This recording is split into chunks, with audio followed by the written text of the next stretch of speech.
you are the face. You represent ESU. Okay. So please do yourself a favor and interact, ask questions, answer questions. And she will mostly focus on the work-life balance, okay, which I know will change the direction of the discussion a little bit, but it's still about, it's less about sports, right? But more about how you deal with the workplace culture. So I will let her in right now.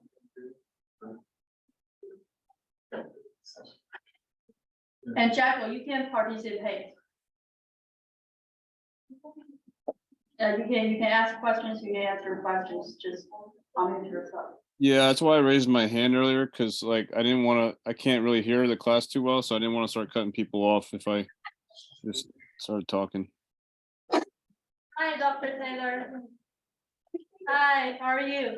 I'm good. How are y'all? We're good. Hey. Can you hear us fine? I can, yes. I'm going to turn my volume up a little bit, but I can hear you. Okay, great. How are you doing? I'm great. Is it beautiful there like it is here? Yeah, it's beautiful weather, finally getting a lot nicer. Yes, it finally feels like spring. Yeah. So we're in a classroom and Jacko is joining us through Zoom because of some personal issues, but I hope that's not, I don't think that will be a problem. We're in a classroom and we have an L camera. We have an L camera in the classroom and it just follows people who talk or people who move. Why don't you say something? Say hi. Yeah, we have about 8-10 people here. So do we want to start with some brief self-introductions? Do we have time for it? Yeah, I think we can do that, and then Dr. Taylor, you can probably start your presentation. Sounds perfect. So maybe we go around the classroom and introduce ourselves, like your name and what you do in sports and what you want to do. I started. Go ahead. Everyone's gonna pick me up. Aaron, can you please maybe stand up? Excuse me. My name is Aaron. I'm the graduate assistant for the sport management department here. I want to work in college athletics. I think that's it. My name is Jess. I am involved in the sport management club and I'm a undergraduate and graduate student. I'm the president of the club. Hi, I'm Destiny. I'm the graduate student. I work here for sport management. I'm a member of the track team. I have no idea what I want to do in sports yet. My name is Rachel. I'm the graduate assistant for the softball team, and I'm the graduate assistant for athletic events and facility operations. And I would like to work in college athletics as well. I am Loren. I'm an international student from Albania. I'm the graduate assistant of the business management department, and I'm on the soccer team. And I like to continue my career in soccer, whether as a player or as a coach. I'm Nicole, and I'm a graduate assistant with the football team. I'm Joe, and I'm also a graduate assistant with the football team. I'm the defense. Start with Darren, we're graduate assistant with Campus Rec and Wellness. Yeah, I've all. Oh, you have it all. Yeah, I'm there. Nice to meet you. Jacko, can you introduce yourself? Sure. I'm Jocko Sadamini. I am a retired football player, active disc golfer, and I am looking to be in sports marketing and advertising someday. Awesome. Well, Right. Thanks so much for having me tonight. I guess it's a short presentation. I'm hopeful it'll be interactive, but if you at any time have questions, comments, that sort of thing, just feel free. to stop me, get my attention, and we can kind of talk through any questions that anyone might have, if that works. Yeah. Awesome. All right, give me just a second to try to share my screen. Yeah, I think you can share. If not, let us know.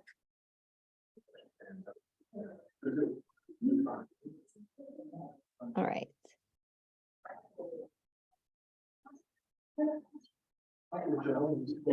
All right, can you see my presentation? Yeah, we can see. Okay, perfect. So just a brief agenda of what I want to talk about. So I kind of want to set the stage both with myself. So I think something that's really important about research is considering your positionality and how that impacts the research that you do and why you do it. And then talk about why exploring employee experiences is important, and what I know y'all read some research that I've done. So what my research says, what other folks' research has found, and then thinking about ways forward in the sport industry if we want to think about maximizing employee effectiveness, maximizing employee well-being and job satisfaction, cutting down on things that we know are bad, like burnout, workaholism, and that sort of thing. So to set the stage a little bit about me, I'm originally from a small town in Wisconsin. So Philly is an adventure for me every day. And when I say small town, I mean like people drive tractors to school, small town. So I was a two-sport college athlete. I played volleyball and I ran track, and I had no idea what I wanted to do with my life. So I thought that I would go and I would get my master's, much like y'all, work as a graduate assistant. And then I wanted to coach college volleyball. So I went and I did that. I coached for 2 years at Miami University in Oxford, Ohio, and I worked with the volleyball team. And I discovered that I hated coaching. I hated the lifestyle of it. I hated the 7 days a week, the long bus rides from Southern Ohio to Buffalo, New York. It was a lifestyle that I wasn't prepared to kind of take on. And I knew that I wanted a family. And the head volleyball coach for Miami, she's very, very successful. She's been there for a long time. She's one of the winningest coaches in Division I volleyball, but she's single. And that's because her life has really been coaching volleyball. And I saw that and I just thought, this isn't for me, but I think I really like this research thing. I like teaching. So I went and got my PhD at the University of Tennessee. And started looking more at gender issues in sport, ideas of employee well-being, and that sort of thing. So where my line of research kind of shifted from primarily looking at women to exploring more more holistically looking at employee experiences is when I got to Temple. And so I started working again as an assistant volleyball coach at Swarthmore College. So it's a small D3 school right outside of Philly. And my husband also works there. He's a full-time assistant swim coach. So he kind of lives and breathes a lot of the research that I do. And when we really started to have more conversations about work-life balance and the longevity of his coaching career and that sort of thing was when we started to have kids. So we have 2 kids, and working full-time in athletics and having a family is something that you don't always see. It's very challenging. And so that has kind of been the driving factor behind a lot of the research that I do. A lot of the research questions that I have come from our personal experience. And it obviously is a little bit different. He's at a Division III school. And so he has summers off mostly and doesn't do a lot of like road trips with recruiting. So the hours that you put in at the Division I level, that can look much, much different. But I wanted to start out asking a couple questions. What have you heard about working in the sport industry? So whether you've heard it in class, whether you've heard it from folks in the athletic department who you work with, but what is it like to work in the sport industry? Go ahead. I heard that the grind does not stop. Good. What else? What else have we heard about working in sport? I heard a lot of hours, not a lot of money. Okay, good. The grind is there, a lot of hours, not a lot of money. What else? we had our, our athletic director came to the class last week. And at a certain point, he thought his topic was work-life balance, and he said he can't do it because there's no work-life balance. I hope Yeah. it's a topic for the other week, so that's what I heard. Yeah, it's interesting because a lot of people, they say that balance is not achievable if you have a career in athletics. They call it work-life imbalance is really what they talk about, where it's a lot of time in the office, not a lot of time at home, potentially like missed holidays or birthdays or that sort of thing.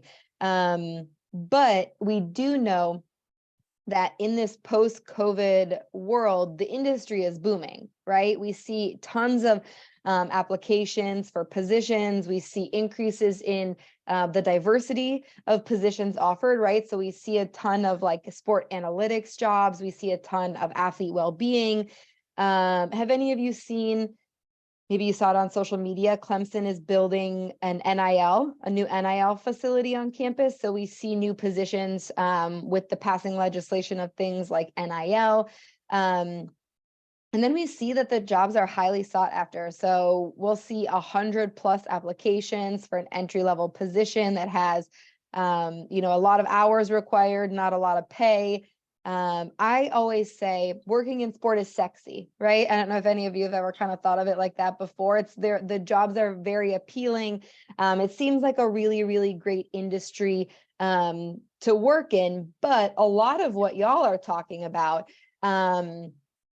is really important to consider, right? So even if working in the sport industry is a desirable career path for many individuals. So a lot of you talked about how your current athletes or former athletes, maybe you have sort of a passion for helping others or a drive to pursue a coaching career or something like that. Everybody kind of comes at it from a unique angle, but working in the industry is very desirable. But there are a lot of challenges associated with that. So we know there's a lot of long hours, weekend work, frequent travel.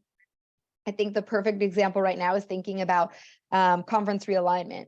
So realigning the Big Ten to now include Southern Cal and UCLA. I don't know if any of y'all work in equipment or work with equipment, but the way that equipment typically works for sports like football is someone literally drives a truck with the equipment before the game. Think about what that drive is going to be like from Southern California to, even if you're talking the westernmost Big Ten schools, Michigan, Nebraska, Minnesota, Wisconsin, right? Those schools are hours away. So there is a lot of travel associated with it, the presence of an overwork climate. So you work until midnight at a basketball game, and you got to be in the office the next day at 8 a.m. to start work on, prepping for your next event. How many of you have ever heard a coach at the end of the season, they're in their end of the season press conference, and maybe something was disappointing, they didn't finish as well as they wanted, or there was an upset, they lost, and the coach says, somebody says, what are you going to do for next season? How are you going to make up for this? And the coach says, we're going to work harder. What does that mean? What do you think that means when the coach says they're going to work harder? What do they mean by that? Go ahead, Jocko. I was just saying that I've heard a coach say that, but they probably just use that because it covers everything. Okay. Anybody Not like want to elaborate? What do you think they mean when they say they're going to work harder? What does that mean? I think they mean putting more hours, everyone put more hours. Exactly. To them, that means harder. Working harder means longer hours. We're gonna, whether they're going to practice more, whether they're going to lift more, whether they're going to condition more, whether they're going to have the development staff call donors more often, whether they're going to work to sell more tickets, whatever that looks like. When they say work harder, they mean longer hours, right? And so what we know is that all of these things have negative effects on employees. So if we're thinking about we want to increase employee well-being, we want to increase employee satisfaction, we want more balance we have to decrease the presence of an overwork climate. We have to think about how we're going to decrease burnout, decrease workaholic tendencies, right? All of those things that lead to more satisfied employees, healthier employees, more engaged employees, more productive employees. All of those things come from a better organizational culture. They come from better balance, more supportive policies for employees, all sorts of things like that. So I think we kind of have this weird space in sport where we know that balance leads to positive outcomes. And if we know that, why don't we just create better balance? When I talk to students a lot or research participants or that sort of thing, that question always kind of comes up is why don't we just create better balance? What kind of barriers do you think are really in place to prevent just this creation of better balance? Why can't we just wake up one day and say, okay, everybody's going to work fewer hours. We're going to travel less. We're going to do all those sorts of things. What do you think? Why do we see so many challenges? I think it's just the culture of sports in general. Just people always say work harder to get better. So I think it's just a culture thing. Absolutely. Yeah. So I was talking about it with some students today, and I'm sure you've all heard the saying, work smarter, not harder. I feel like in sport, we haven't really figured out what that means to work smarter. How do we work more efficiently? How do we allow employees to utilize all their vacation or to telecommute to the office 2 days a week or, do something like that. So this line of research looking at employee well-being and looking at work-life balance really started looking at coaching moms. So it was qualitative research by Dr. Marlene Dixon, who's at Texas A&M, and then Jenny McGarry, who's at UConn. They started talking to women, Division I women head coaches, and what their work suggested was that women who were also mothers face a ton of barriers stemming from individual, organizational, and societal expectations. For example, coach moms reported as though they felt like they couldn't meet expectations in both their coach and their role as a coach and then their role as a mom. So they felt like they were falling short because they were trying to do too many things. They had too many work duties, and then they had too many at-home duties. Or they felt as though they weren't receiving the support necessary from their athletic department. So perhaps, for example, they were traveling outside of hours when you have daycare coverage. And so that was challenging for them, is what do you do on the weekends when you have to go to an away tournament, but your daycare is closed? Or if you have a game that starts at 7 and your daycare closes at 5:30, how do you navigate that? And so what they did is they just kind of continued to talk to women in this role and started more discussing the barriers associated with being a working mom, and specifically a working mom in the role of coaching. And that really got people thinking, but what about dads? So if we're saying that a lot of these issues are related to childcare, what about coaching dads? Or what about working fathers? And so Dr. Dixon and one of her former PhD students, who's now at the University of Tennessee, Dr. Jeff Graham, started to explore the experiences of working fathers. And again, they specifically looked at coaches, so dads who were head coaches. And what they found is there were challenges associated with being a dad who also works full-time in the sport industry, but they were different. The obligations to the family were different. And so whereas moms typically provide a lot of the childcare, what they found for dads is the dads provided a lot of discipline. And so it was challenging for the dad to kind of swoop in and be the disciplinarian and then leave and go to practice. So a lot of what the dads talked about was missing events and then having to kind of step in, and in the good cop, bad cop routine, they had to be the bad cop. And so it was kind of creating this negative relationship with their family because they weren't able to be there for everything. Where the wives talked about, or the coaching moms, talked about their inability to kind of do it all. The coaching dads talked about all having supportive partners. So they had a partner at home who picked up a lot of the childcare. So from that perspective, they weren't expected to do a lot of the childcare because they were working. But a lot of what they talked about was challenges with being the disciplinarian and kind of coming and going in that aspect. So in thinking about some of our conversations, and your conversation last week with the athletic director, what is it like to work in sport? And can we talk about balance? So what some of the work that I have done explored was looking at how do we classify this balance? Or if there is a lack of balance, how do we talk about it?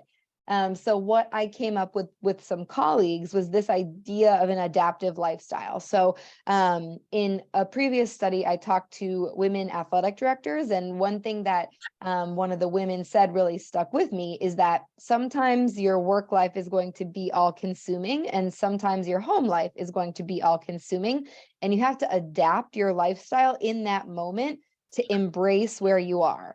So if you are a football coach, obviously football game day is going to be very consuming, but perhaps the next day, Sunday, or in the off season, you get to work with your, or be with your family, engage in whether it's birthday celebrations or holidays, or just an everyday Sunday that you get to spend with your family when you're not coaching. So this idea of adaptive lifestyles is that folks who work in athletics have to constantly be adapting their home life and their work life to try to meet the demands of that specific instance. So it's going to be constantly changing based on the position that you're in, what family means to you. Maybe it doesn't mean a nuclear family in the way that we think about a mom and dad and kids. Maybe it means you have elderly care for your parents, or maybe it means that you are a single person, but you still want to take time for your extended family on holidays, or that sort of thing.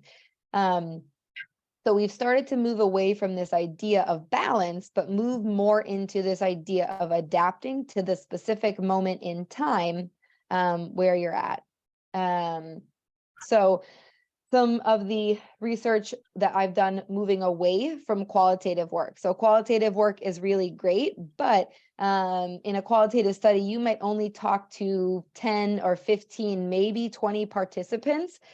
Some of the more recent work that I've done, we've tried to talk to more folks in athletic departments. And so we've talked to, in this study, we talked to 4,300 people through survey research. And what we did in this project is we created archetypes based on employees' positions within the athletic department, and illustrated how throughout your time in an athletic department, your experiences of things like burnout, workaholism, job satisfaction, work-life conflict, work-life balance are going to shift. And this is one of my favorite studies that we've worked on, because what we were really able to do is paint a picture of the experiences of employees at each of these levels, and illustrate, okay, at this level, at the entry level, it's majority women. So it was over 55% women at the entry level, and then we get up to the senior level and there's fewer than 50% women. So something happens during careers in athletics that is kind of pushing women out. And there's been research to suggest what they call a leaky pipeline. So we get women into the pipeline, but they struggle to progress through the department. So I really enjoyed this project because we were able to kind of pinpoint some pain points for employees, specifically around having children and what that meant for them in terms of flexibility in their workplace. So I know you read one specific article for class, so I wanted to dive into that article and think about what the findings of this article really meant, because I know no one wants to read a 40-page article, myself included, especially when we're talking about structural equation modeling or latent profile analysis or more sophisticated stats. But what we really wanted to do with this project was look at the way that the presence of work-family conflict impacts relationships within athletics. So we know that there is, and we knew this from previous research, that higher levels of workaholic tendencies lead to more burnout. So workaholism is things like you answer emails on the weekend, you engage in overtime without actually being paid for overtime. You have an inability to distance yourself from your work. And what that leads to then is higher levels of burnout because you're working more, you're not taking time for yourself. And so based on this research, what we found is that the relationship between workaholism and burnout is mediated or impacted by work-family conflict. So thinking about what does this actually mean? We think about work-family conflict or this lack of balance as a bad thing. So when people say that they work a lot and they don't have time for their family, we think about that as a really negative thing. But in this instance, what we found is that employees who were taking more time away from their work and letting their family kind of impact their work. So whether that was, they were missing, they were bringing their family into the workplace, or they were missing work events for family or that sort of thing. We found that actually took away, that lowered their levels of burnout. And so we always think of this work-family conflict as a negative, but in this case, it was actually allowing employees to stay in the industry longer because they weren't engaging in such high levels of overwork. I want to stop here and I want to kind of talk through like your perceptions of this. What does this mean for you? Because in terms of employees and employers, the athletic department, I think this piece has a lot of implications in how we encourage employees to take vacation and how we encourage employees to unplug at the end of the night. So I'm sure all of you are like I am, constantly checking your phone, constantly checking your email, that sort of thing. So how do we support our employees so that they can recharge and engage with their family so that the next day they can come back rested? So I want to stop here and open it up for questions or talk through, like maybe you have no idea what I'm talking about when I say partially mediated. What does that mean? What kind of stood out to you as you're thinking about these topics?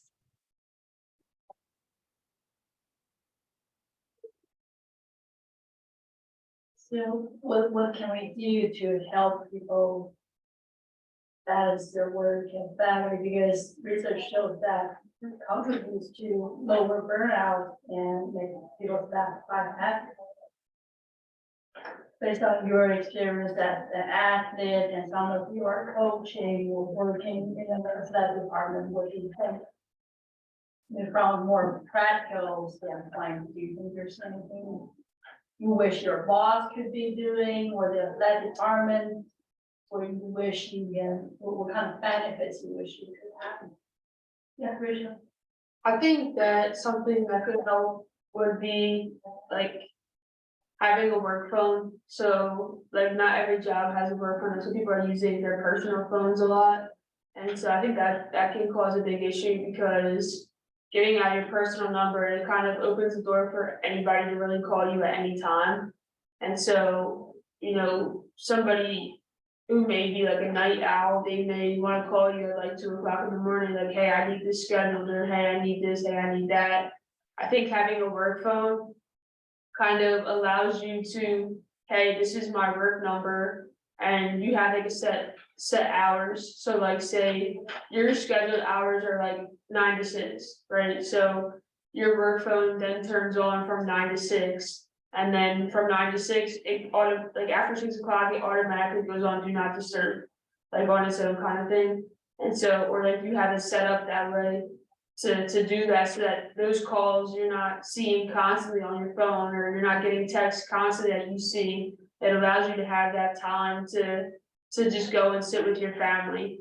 And then I think, in terms of like a laptop, like having a work laptop and just leaving it at work. You know what I mean? It stops people from checking their email, on their computer and just saying like, hey, like, or you can have it on your phone, but same thing, like there is an option on certain, on certain like mail sites in a way to where you can like put it on do not disturb, so that you're not seeing those emails constantly pop up on your phone after you're home.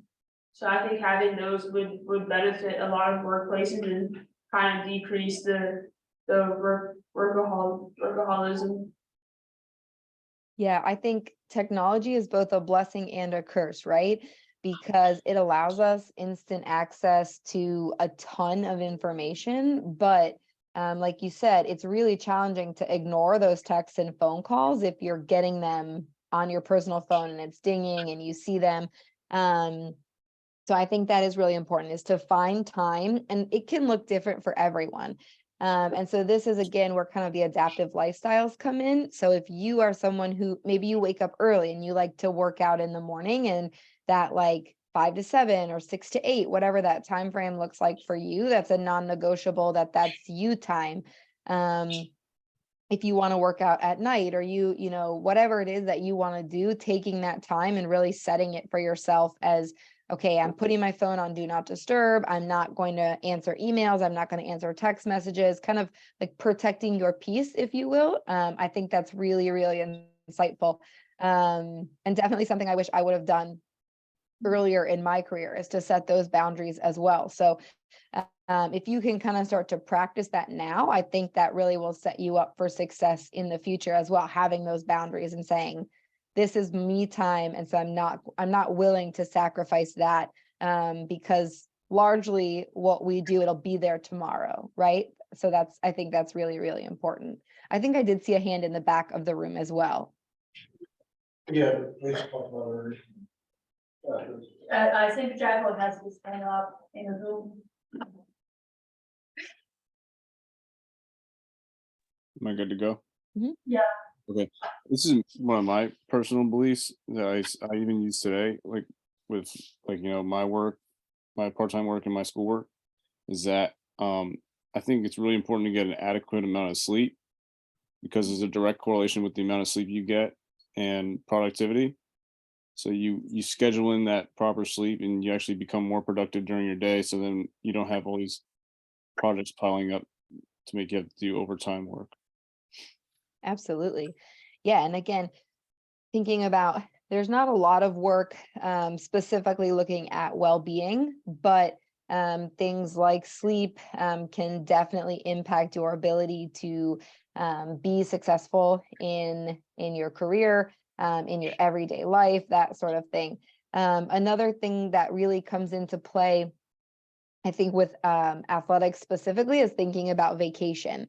And so how do employees in your department utilize their vacation? Do they feel like they can utilize their vacation? Because I know that's a challenge for a lot of folks, is figuring out a time when they feel like they can leave the office for an extended period of time, or just the ability to miss events. So like we've talked to employees before where they have missed weddings, birthdays, funerals, anniversaries, that sort of thing, because they didn't want to miss a football game or a basketball game or something like that. So figuring out how can you navigate what's important to you and taking that time off, because that is another way that you can really set yourself up for success, is to take a vacation and focus on yourself. Again, like you said, turn your work phone off, leave your work computer at work, and focus on those sorts of things. So thinking about, obviously we know this conflict, and in this instance, in this research paper, the conflict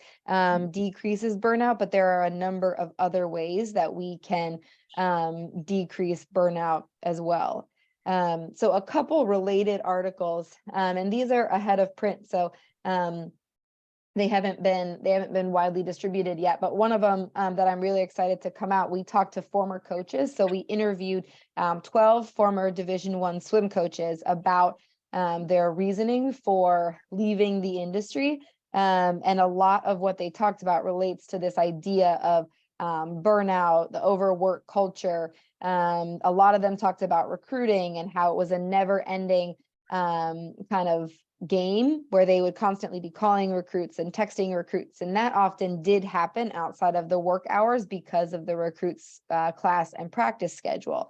So thinking about how specifically we support our coaches, and how we offer them supports, whether it's more assistant coaches or supports through director of operations positions or that sort of thing. A lot of what they talked about was their reasoning for getting into coaching as well. And this was something that I had specifically experienced, was I didn't know what else to do.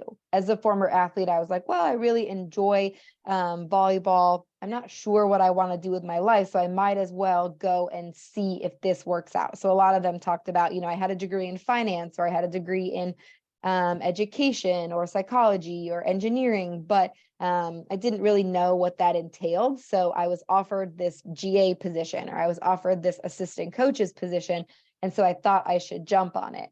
So thinking too about the way in which we support our current athletes in their career navigations and what that looks like. Are we setting them up for success outside of the field or the court or the pool or that sort of thing? Because a lot of them talked about, I never thought that I would be a coach. I just kind of fell into this. A lot of them also talked about, and you experienced this through school, the impacts of COVID, and allowing them to take some time to step back, right? So they weren't able to go into the office, seasons were canceled, competitions were canceled, and so they were really able to be at home more. They were able to engage with their family more, take a step back from their work. And what they found was that they didn't need to work 100 hours a week, that they could be successful in their career if they were only working 40 hours a week or 50 hours a week. And that was something that they didn't want to continue to go back to, that overwork culture, because they had kind of had a taste of what it was like, and they knew that they could be successful outside of that kind of culture. The other piece on here is looking at turnover intent. And so what we did in a survey is we asked employees in their, if they thought about leaving their career or their industry, and if they intended to leave in the next year. And something that we found is that in our sample of close to just over 4,600 people, nobody wanted to leave the industry. So they were kind of acknowledging, like, there is a certain level of overwork culture that we have to agree to participate or to be employed in the sport industry, but they were willing to leave their department and search for a new one. And so thinking what this means, not for the industry, but for a specific athletic department. So say that there is an athletic department, maybe it's Temple, and they have a very heavy overwork culture. But I hear from my friends at East Stroudsburg that they have a better culture, that they have access to better employee supports. They have an AD who really encourages folks to take vacation, that sort of thing. I'm not willing to leave sport holistically, but I am willing to leave my current institution and go and find a job at a different institution. So thinking about what does this mean for the industry? If people are willing to leave athletic departments, how does that impact the athletic department, that they have to now go and hire and train a new employee, because there's a lot of costs associated with hiring and training employees. So thinking about how do the supports that we offer directly impact an employee's want to stay at our department, or in the industry more broadly. As we see shifts coming from COVID. So now everyone's had a little bit of a taste of work from home. We know that you can be more productive, not having to commute. We know it's not always the best to go into the office. Maybe you prefer to work from home in your pajamas or whatever that may be. We are seeing folks leave the industry at a higher rate. And it's higher than other similar industries. So if we compare it to higher education, the turnover rate in sport is higher. If we compare it to some business sectors that have similar cultures of overwork, the turnover rate of sport is higher. And so thinking about, if we want to keep the best employees, what sorts of supports do we have to offer them? Because, as you know, salaries are sometimes limited. Budgets are tightening at all higher ed institutions, whether we're talking for academics or athletics. So if we are thinking about how can we entice employees to stay, we really have to start thinking about some of the supports that we offer them, which leads into kind of some of the current work, where the industry is going. And some of the work that I've been doing is looking at two specific areas. One is specific to women, so looking at their experiences of harassment. the reason that Dr. Dixon and Dr. McGarry started doing their interviews with women coaches first was because there was literature to suggest that women coaches were discriminated against and faced additional barriers of harassment, sexism, that sort of thing. So thinking about how do hostile climates towards women impact their experiences as employees? And then thinking about how can we further investigate the culture in organizations. So I just finished a project where we interviewed employees and their partners to get the perspective of their partner. So as a coach's wife or husband, as an athletic director's wife or husband, what is your experience like?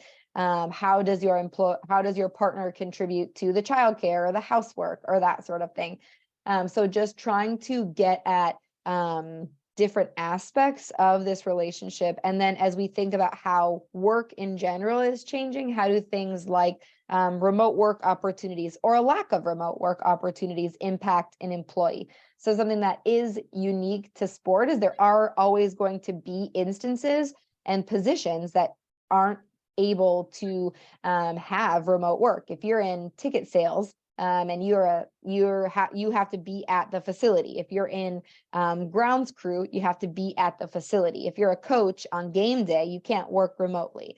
So I think there are some instances in sport that are unique, and we kind of have to work through what those mean and how they impact the experiences of our employees as we think about their future. I know I just threw a lot of information at you. So I want to answer questions that you have. I can go back to slides. I can talk through things further, clarify any information, but I do want to open it up for questions, thoughts, general discussions, that sort of thing.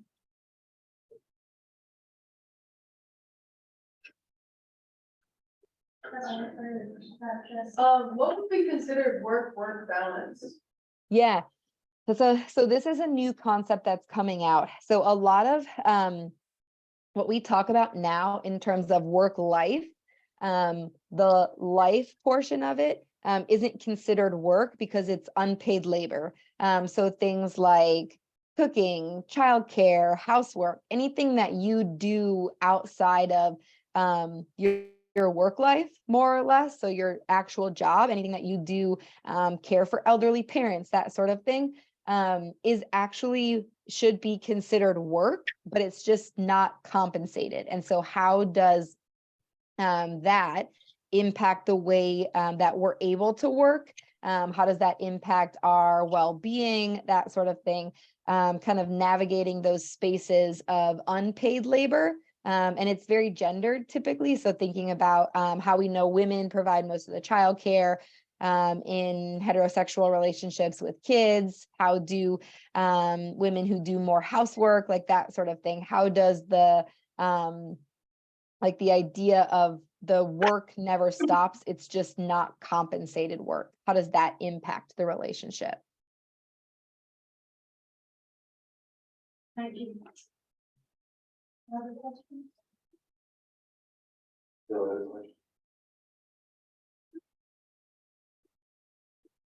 I have a question. I know in your research and also in our class, we talk about coaching a lot. But we are sport management, and I think our students, although some of them may go to coaching, probably I hope most of you do still focus on the business and management side of sports. In your research, I know you talk to lots of different people. Do you think there's a difference in coach and non-coach, like more administrative and business people? Do they experience work-life balance differently? Is it more of a bigger problem just for coach, or is it the same? Yeah, that's a really great question. I think that they might experience it differently, but I think it's present in both careers. So I think for a coach, there is an off season, right? So there's a period where you're not practicing as much, you're not traveling as much, but that, especially at the Division I level, a lot of that time is spent recruiting. So there might be traveling in different ways. You're not traveling to participate in competitions, but you're traveling to recruit at competitions. But there is typically some sort of downtime in coaching when you're in the off season. Whereas for administrators, again, especially at the Division I level, when you have sports every season, it tends to lend itself to less downtime. So employees are rushing to take their vacation, in a 2-week period in June versus maybe you coach a spring sport and you're taking your vacations in the fall, or you coach a fall sport and you're taking your vacations over your kids' spring break or something like that. So I think they both have challenges associated with work-life balance, but just the way that they manifest themselves might be different. There might be additional pressures for coaches around things like winning, whereas an athletic director might have more like holistic pressure for the athletic department to be successful as a whole. But if one team is bad, that's okay. So I think, again, there's challenges associated with both career paths, but the way that they manifest themselves is different.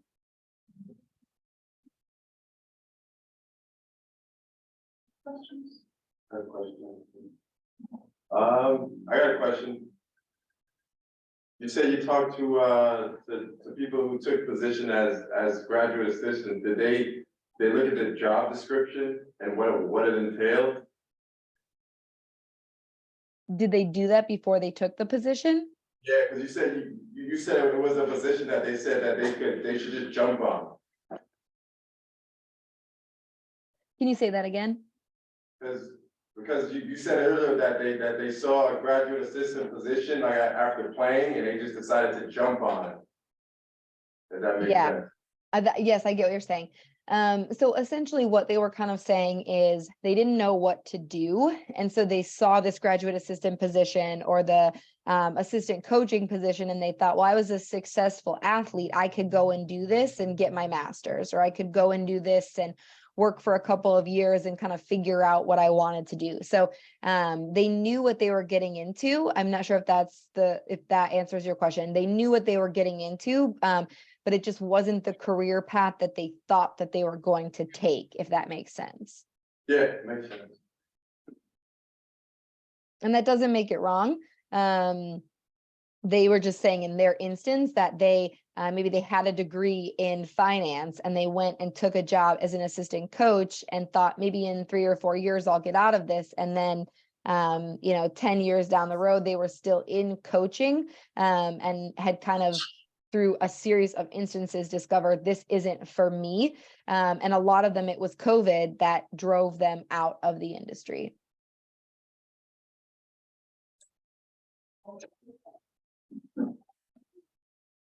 No question?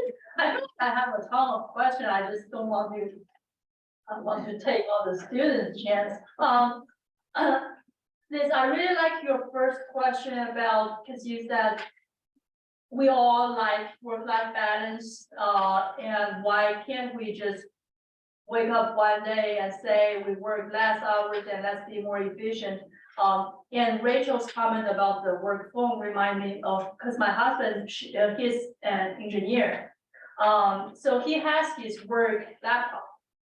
So whatever he needs to work, he needs to get to his work laptop, and we don't see that in sport. And I also have some friends working in tech, the IT industry, and all those companies are really promoting their work-life balance, and that's a big attraction for how they hire people, and we never see that in sports. So from your perspective, based of your experience and your research, why this is such a big problem in sports? Because we are supposed to be a happy place and a happy industry, but why the reality is kind of the awful. Yeah, no, I think that's the $1 million question, because we see a lot of other industries, they've been for years utilizing things like remote work, ability to telecommute a couple days, using Skype before Zoom really came around to do virtual meetings and that sort of thing. I think to the point about like, what does it mean when the coach says we just need to work harder? I think this idea of like being in the office signifies working, being in the gym signifies that you're practicing, meeting with your team to go over film or condition or do that sort of thing has really always been the signal that you're working hard. And so I think pre-COVID, the industry just hadn't even thought about what it would be like to offer remote work opportunities or what it would be like to cut back on the number of hours worked or the number of days a week worked. You'll see it, I'm sure you've seen it before for people who work in athletics, they just talk about the grind, right? You get no days off, you're working 12, 15-hour days. And so it kind of has become like a badge of honor. The more you work, that kind of indicates that you're more dedicated, that indicates that you care more, you're investing more. And so I think it just really was what we were focused on as an industry without thinking about the repercussions of it, because people wanted to be there so bad. And so there is research on vocational calling and kind of like your reasoning for being in your career. And so people were really willing to make those sacrifices because they wanted to be in college athletics. They wanted to be a coach. They wanted to be a strength and conditioning coach or an athletic trainer or academic support for athletes, that sort of thing, that their passion led them to this career. And so they wanted to offer everything they could. And a lot of what that meant was long hours.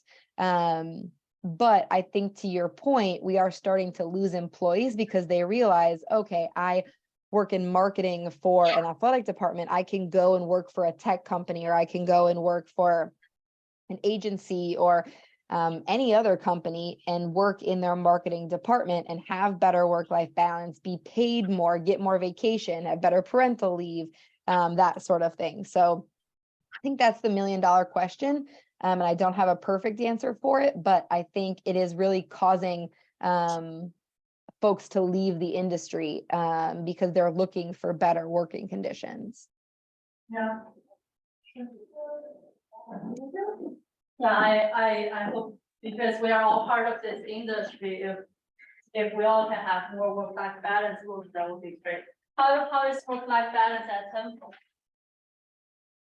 So I think in terms of the athletic department, we got a new athletic director this year. And I have heard really great things about him. There's been a ton of turnover. We've hired a new football coach, new men's basketball coach, new women's basketball coach, new volleyball coach, men's soccer. So I'm hopeful that as they continue to like bring in new folks, that the culture stays really positive. But from what I hear, the turnover has been really good turnover, and they've hired new folks who are supporting the athletes better, who are supporting the assistant coaches and the support staff better, which I think is really important. A lot of what we've heard from folks is that the head coach kind of sets the tone. And so if they're modeling good behavior, everyone else can kind of act accordingly. Great to hear that. Two more questions. Thank you so much. Of course. For joining us. Yeah, people are waving hands, but I'm talking here, so you can. Of course.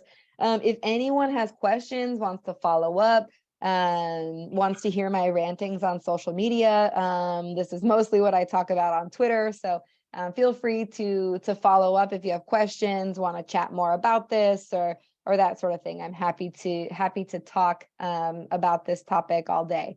So thanks for having me, and let me know if I can share any other information. Sure. Thank you so much for your time Thank you. and enjoy the Awesome. rest. Thank you. Yep, of course. Let me unshare my screen. All right. Cool. Well, everyone have a great night and enjoy the rest of your class. Yeah, thank you. Thanks. Yeah, Thank you. see you. Bye. Bye. Oh, Jacqueline, you need to stay. I'm just saying hello to everybody. Do you want to take a break and come back, or we're good? So I think we already had lots of discussion about work-life balance, so we don't have to go to that part of your questions. How do you like Dr. Dr. Liz Taylor's presentation? She was very informative. Uh, You like it? Yeah. I thought she was good. Why there were more questions then? Why you all didn't ask questions? She's good explaining what the other. Yeah. Man, I have no questions to. She covered a lot of the questions that I had, so I didn't have any more. And then just took my last question on work balance. I was just confused when I saw it. Yeah, I was like, what? Okay, that's good. I'm glad that you liked her information she gave. She is doing some of the most, I will not use the word cutting edge because it's not technology and it's really easy to understand, but it's really very relevant. Before she did all of this work about women working in sport and work-life balance, there was really no one curious about this. And we can just see how relevant it is. My other question is, do you like the questions that I asked her? You can say that you don't like. Do you think my questions are relevant? Yeah. So see, you can always come up with some questions to ask, even if that person has already covered a lot. You see that? So when you are listening to someone, you can't sit back. I'm talking about this because you're a grad student, are not undergrad. If I'm in an undergrad class, I probably won't talk about it because you have more time to grow. Now you're a graduate, you're older, right? Although you're also Generation Z. But my expectation for you is a lot higher than if you're my undergrad student. So you can always come up with questions to ask. That was one thing that I learned when I was at Temple. Because my advisor, he wants me to ask questions all the time. If I don't ask a question when there's a presentation, he will talk to me after class, after presentation, and he asked me, why didn't you ask questions? That's just how harsh he was on me. And I feel frustrated, but that has got me into the habit of asking questions and being professional. How many of you check your phone or check your laptop and was not really paying attention? Some of you. How many of you check your phone? How many of you use your laptop and not for the purpose of taking notes? I'm not trying to kind of embarrass anyone. We see this all the time in class. I was How soaking many- it all up. I thought she was great. Yeah, and how many of you stood up and left for a couple minutes? I mean, it's understandable. It's not the best that you could do, you know? So that's something I learned. I know there could be some generational difference, and Generation Z act the way they want to act, and there's nothing wrong with leaving the room, go to the restroom and come back, but you could have done that before the class, right? For all class, I see students leaving the classroom all the time and come back. Is that acceptable? That's actually not very acceptable. Think about one day you go to we're talking a lot in this class, and I talking about this because this will be our last lecture. And this class we talk about DEI, but it's about DEI in the workplace. Okay, not DEI from a consumer standpoint. We want to focus on workplace culture. And you all are working, probably still in a very kind of early stage, but you need to realize how you sell, what is your brand, right? How you dress, how you talk, how you behave, how you talk to people. Do you ask questions? Sometimes people don't really care what question you ask. It can be a dumb question, but as long as you ask, it shows that you care and you create that conversation and a connection. That's all it matters. So pay attention to everything you do and really set yourself up to a high standard, okay? At ESU, coming from bigger institutions, because of my background, at ESU, lots of these things are not held to a very high standard professionally. I want you to know that. Once you go to the other companies, if you go to D1, their standard of everything is much higher. And you probably have even lower work-life balance, and you're expected to be a lot more professional. So that's something you need to be aware of. Okay, I know I might sound very scary right now. It's just to let you know you all can do a lot better. Her presentation, part of it was very academic. She talked about the articles, but you can see that her flowed very smoothly, right? He was very well prepared, and he got 2 kids. He got a family. He also is doing assistant volleyball. Is she doing that? She's volleyball, her husband is swimming. Yeah. So she has a full-time job at Temple, like me, and much more intense. She does volleyball. She coached volleyball. She has 2 kids. She has lots of things on her plate. Maybe a lot more than what you all have. And look at the presentation she has. The content, right? The visual elements goes very well together. And of course, she is much older and more experienced, but that is what you need to work towards. Right? That should be your goal. She used to be an athlete. She did not come from a very kind of like very prestigious university or the background, but you can see that that might be a possibility. Okay, if you become a professor, much better work-life balance. You can become a professor in sport management. I see that potential in many of them. You can consider it. Okay. So do you have do you want to kind of still talk about some of the articles and questions? Are there I some? mean, we just had, it was like more work-life balance, but the one was talking about like, just like fathers. versus Okay. mothers. So probably we can do 1 or 2 that you think just key questions you really want us to talk about, and then we call it.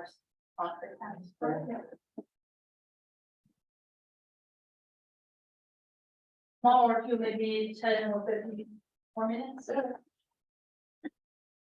Okay.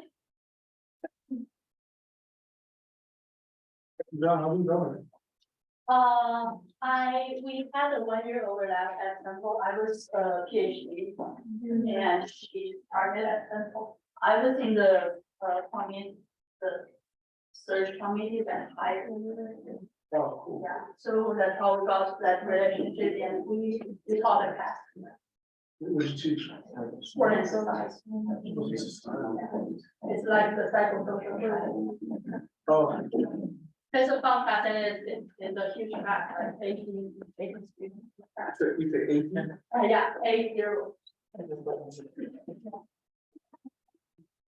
What's that? Okay.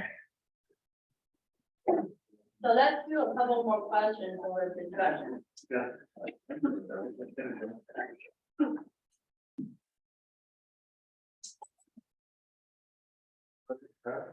I want to get you the man.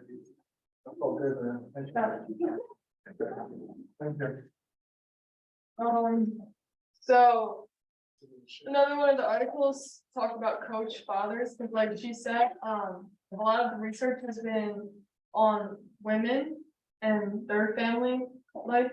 But then, so it says, due to the changing father expectations in society, fathers are having more trouble balancing work and family. What ways do you think these individuals could cope with the work-family conflict? And like she mentioned, it's kind of changing the roles of mother and father. So society wants fathers to be more involved with their children, all that kind of stuff. And like she said, like, they don't want to be just like the disciplinary and then leave So what ways do you think that they could cope with this conflict that a lot of them are having?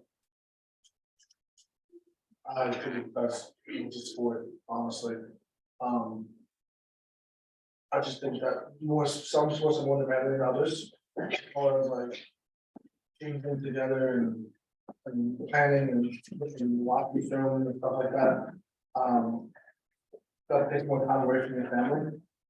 I mean, a lot of times you see like a lot of times you see coaches bring their kids to the office and like selling with daddy drivers and like stuff like that, but I think as far as just like how would they would work their conflict like this. There's gonna be some type of give and take that we sport, like, you know, I have to do this and look at what I'm missing out on. So. Don't like, just to take football, for example, like going to fall, like obviously they're all in on football, they have to be, they traveling every day and doing different practices and stuff like that. But when they're not in season, like they have to really catch up on time that they miss, like being there for their sons and daughters and like doing different things, showing them. And really show them like, hey, like, you are first, like, don't do that, like, you're not, this job is still a job, to me, I enjoy doing, because you're my son or daughter, like, you're my kid, and I like, I do enjoy you, so. I just think that that's just kind of the sport and how you, handle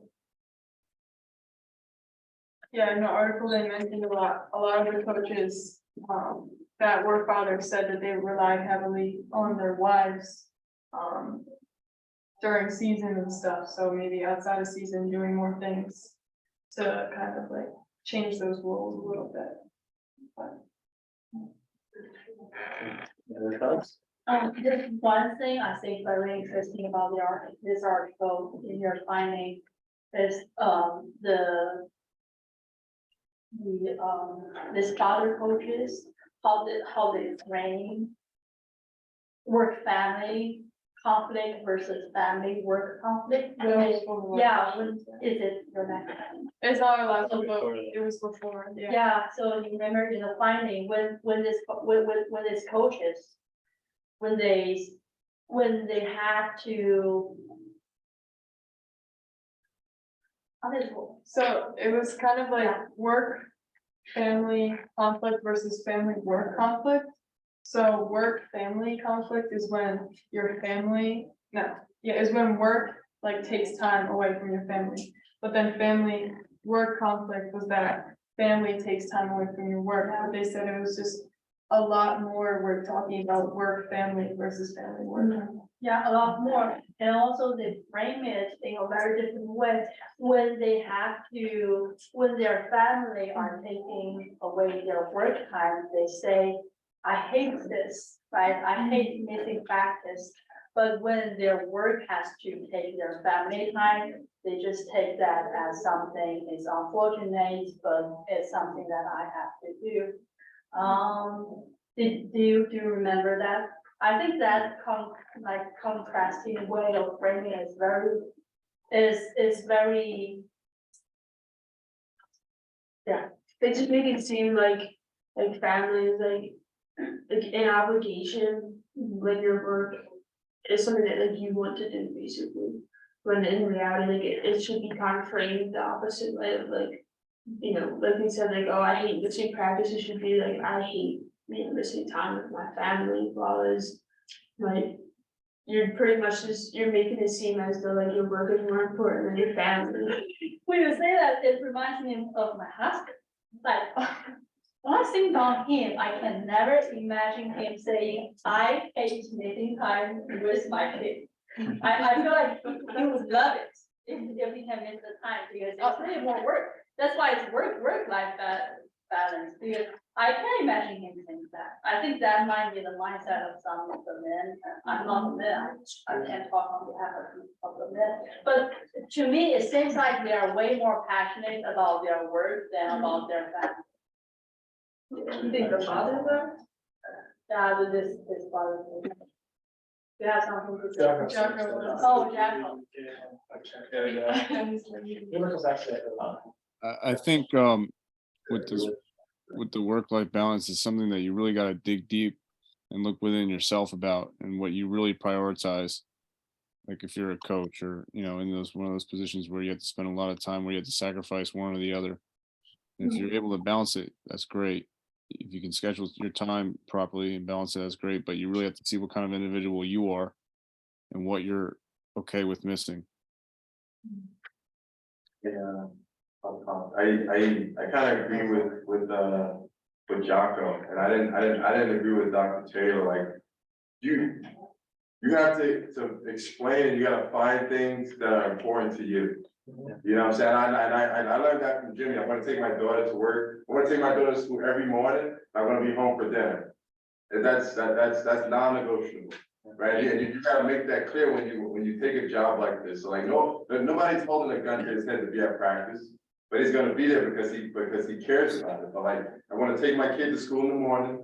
I want to kiss them, make sure they have a good day. I'm going to be there before they close their eyes. So like, you just gotta make that stuff clear to whoever you're working with and people you're hiring. Like you can balance it if you want to. That's what I think. If you can balance it if you want to. I'm not gonna be as fired up as Corona as kids are fired up. No, like first string is man of many words, what a guy. But no, his priorities is, we talk about this a lot, I do a lot of different things, and I don't have a lot of like me time as far as like playing Xbox, stuff like that, I don't have time to just hang out. Try to do everything into sun. But we talk about like, listen, like it's a priority to me. It's the most important meetings of my day. I have 3 most important meetings of my day. It's the meeting with my daughter, the meeting with my meeting with me, my time, because I know who I am, and I can just debrief and just go hunting, go fishing, go for a lot of stuff like that. And then my second meeting with my family. Those are the 3 meetings, most important meetings of my day. Those non-negotiable, they happen every day. You can't go through life without those 3 meetings. And I think that's just an example, like, making something a priority and making sure that you eat that priority no matter what your job is. And I think as far as like from a football perspective, like I talked about head coach, like you can build your life around you can build your practice schedule and stuff like that around your personal life. Not as far as like playing games and travel wise, that's obviously something that is what it is, but as far as like practices, as far as being there, as far as doing what you do, like you can definitely build your life around what you need to do as far as you can build. So I don't think that, I mean, it's obviously it's hard, but it's not like you just have to sit down and say, okay, these are what important to me, these are not negotiable, everything else can work around, but that's what it is. There's a difference between finding time and then making time. Yeah. Yeah. I think that's personal. You said we don't care about our children. That's not the case at all. It's just like. I can see Jack put lots of salt on that.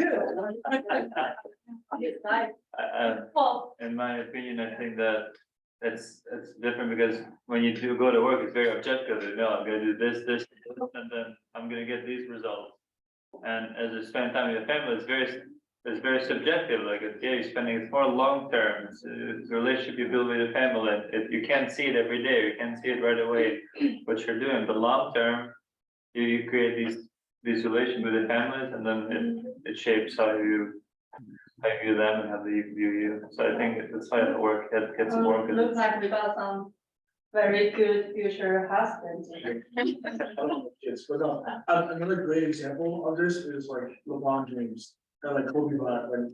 When their kids are playing and he hasn't, unless he's playing, he's after me. But he's not always very supportive. He just traveling about it, being a good mom and dad. Like that's something that he finds important, you know what I mean? So like, and Kobe Bryant too, when she and everything like that, he was always tripping her games, always out of games, no matter what he had going on, he find a way to win him out. That specific day of time. Now, there's some things you miss because of travel and stuff like that, doesn't come to the sport and being the sport industry, but as far as making like time for that specific day of lunch, like I said, the lunch you have, as long as you know that that's important, you can't. But if not factor, that's like a no factor, and you need to know what the time for. Why are you shaking your head? Huh? Why are you shaking your head? Well, I really like we have some good role models, like your coach, the football coach, and LeBron James. And Kobe Bryant, they're role models. So let me ask you, Yeah, talk to me. you're gonna graduate, right? Sure. And you want to get a job. Hope so. And let's say you go to a job interview and where you want to work, Where I wanna work? yeah.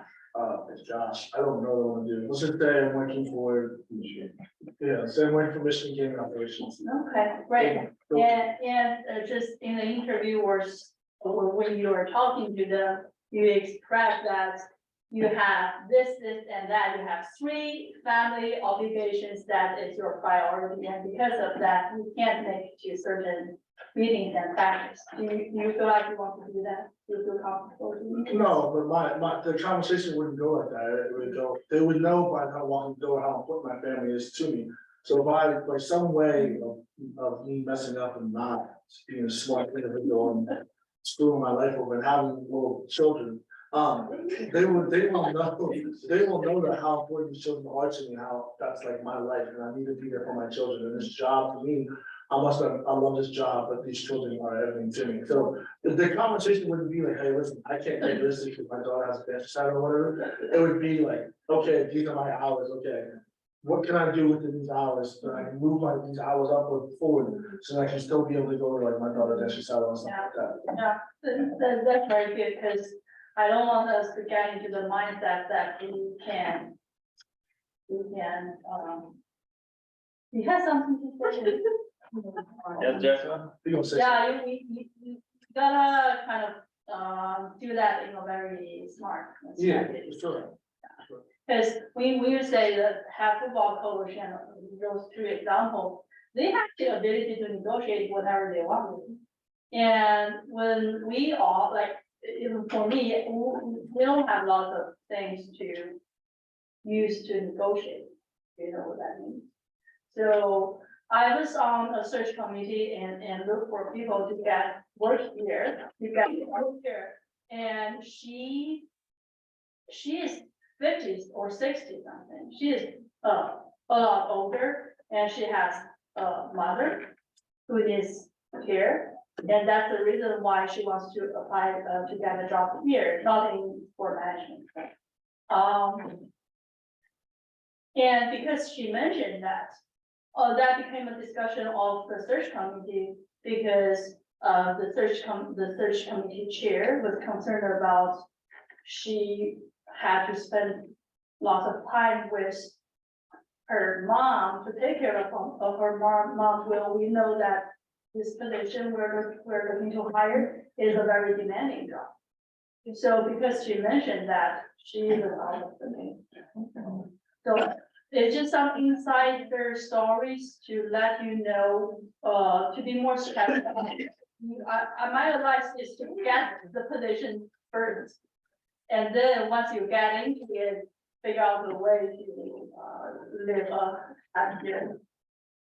happy life. My biggest thing is like, you say it's a very demanding position, but obviously reading the qualifications and talking to, going through the process, you know what demanding it is. Mhm. But yet she still applied.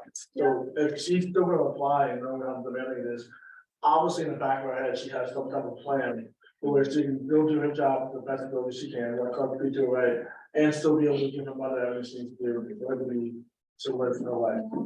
So, well, I'm just letting you all know from, the other side of it. Sure. Because you probably haven't been in a search committee, and you don't know what these people are saying. So, it's like when you hire someone, it's a big thing for them, it's also a big thing for you, it's a big commission. And you want to be very, very sure that this person can do the job. So, it's just something FYI. John got something to say. I was gonna say, this meeting, I know it's getting tired. Yeah, Yeah, that's, Jocko? Yeah, that same, going off that same scenario that you posted to Darren, it's kind of like, you show up to this job, and if you really, really are committed to your family like that, and those are your must do's, and they're not willing to, work with you on that, then you might just have to say, okay, this is not the place for me. And vice versa. I mean, if you really, like, if you're like, screw my family, I'm gonna work here, then that's your prerogative. But I think it's really about you know, finding the right situation for yourself. I think finding the match, the fit between you and the company. You have your number? Yeah. You got the voice, gonna be equal football this thing. And then if you guys will fully retire. You guys was retired and then came back. So they retired. And he started to act his wife also from again. Yeah, he started to, I bet he was, Have you had something for that? I was gonna go over the search committee thing, how, well, in the person applying for it and knowing that it's probably gonna be a rigorous job that requires a lot. Do you think it would be the committee's responsibility to, I guess, explain that to them? Like, I would assume that they know that the position is, it requires a lot, that's kind of, I mean, I would think that's why they applied. But then also, for it to be taken out of a running position because the committee thinks that they won't be all the way in is, Because the reality is that there are a lot of candidates normally because the pool is big. Instead of trying to figure out the chance with someone, they usually go with someone more competent. And I think the competition will just be, it will just be more competitive in your world. More entry level in the real industry. We got a lot, hundreds of applicants for one position, so unless you have some really outstanding background and abilities, and that's what we should be working on. If you want to work like that, you need to make people feel like you are worth for like that. So unfortunately, I think that's the reality. That is not my.